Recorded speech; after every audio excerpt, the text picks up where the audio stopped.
Laser beam machining. My name is Mohammad Shagib Salahuddin, roll number 19, from Mechanical Branch, 3rd year, 2nd semester, from ISL Engineering College, Banlagoda, Hyderabad. Principle of laser beam machining and its working. Today I am discussing about laser beam machining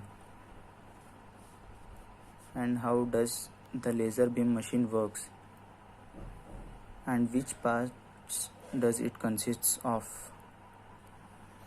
Laser beam machine consists of laser. LBM is based on laser, light amplification stimulation by emission of radiation. In this process we are amplifying a light, and by using it we need to remove the material. Laser is nothing but an amplified light which we produce. Here the coherent monochromatic stimulated laser beam is made to fall on the metal, and by this way we use to remove the material from the workpiece. The basic principle of laser. Consider we have an electron, and here we have some different higher energy levels, first, second, third, fourth. If there is an electron to which we supply energy, and what does then an electron do is takes energy, uses it, and then it moves to higher energy levels. On further supply of energy, it proceeds itself from towards the much higher energy level.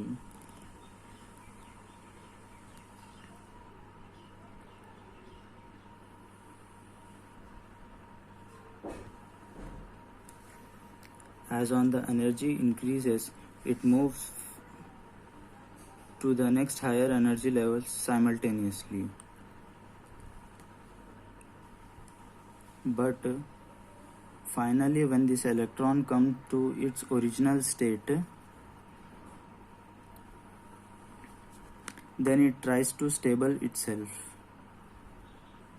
So then while coming to its original state, it liberates energy.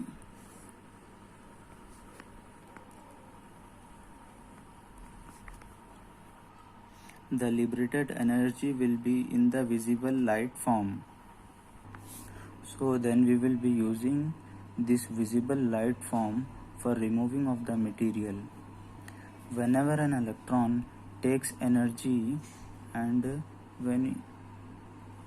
absorbs energy, and when it leaves, it liberates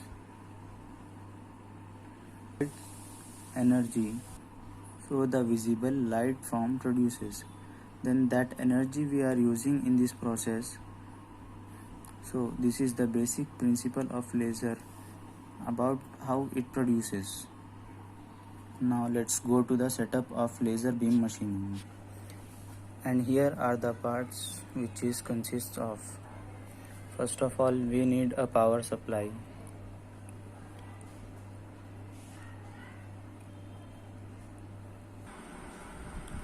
Power supply which is connected to the flash lamps.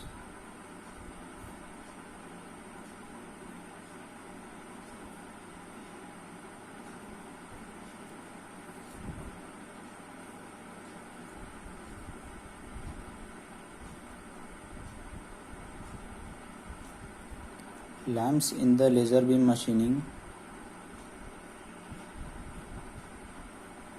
are usually consists of xenon flash lamps.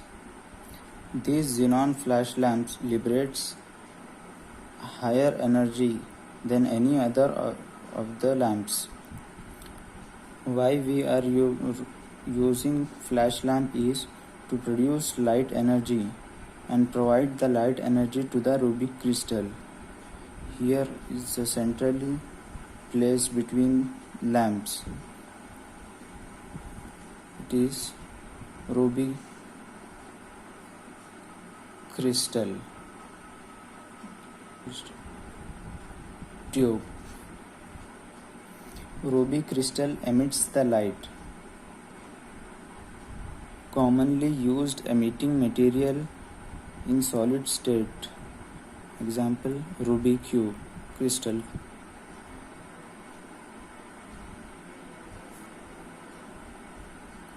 Ruby crystal is in the form of solid state. We can use gaseous state or semiconductor state. Likewise, we have the variety of emitting material. But when we want higher power from the material, at that time we moves ahead to the solid state emitting material.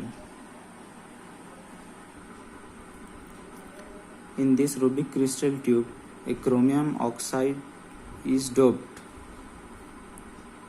This chromium oxide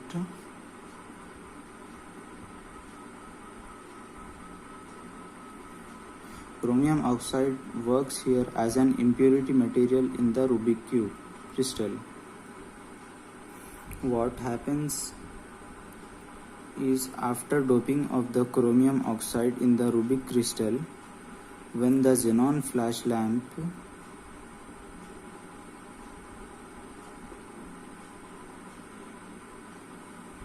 the electricity flows to the xenon flash lamp. Flash lamp gets energized and glows. The light rays falls on the Rubik crystal and stimulate its atoms. Then the impurity atom of chromium oxide in the Rubik gets stimulates. Means electron will be moving towards and on the higher energy levels, and when they return from the higher energy levels, then they liberates a visible light form. After liberation, here in the Rubik crystal, we have its top side as a fully reflected surface, as fully reflected mirror. From here, no energy can come out or escape from this side. The energy gets reflected by the fully reflected side of the Rubik crystal, and it excites all of the other atoms in the Rubik cube. As atoms keep on liberating the energy, here we have a partially reflected side. In this, when the proper frequency generates of laser beam that comes out from the partially refracting mirror.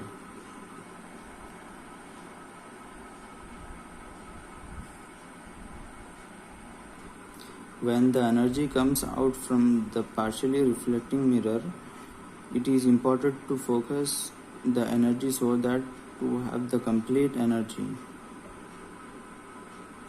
By using a focus lens, due to which the complete light will be focused through the lens, and the light will be directed towards the workpiece, where the workpiece melting and vaporization of the material takes place.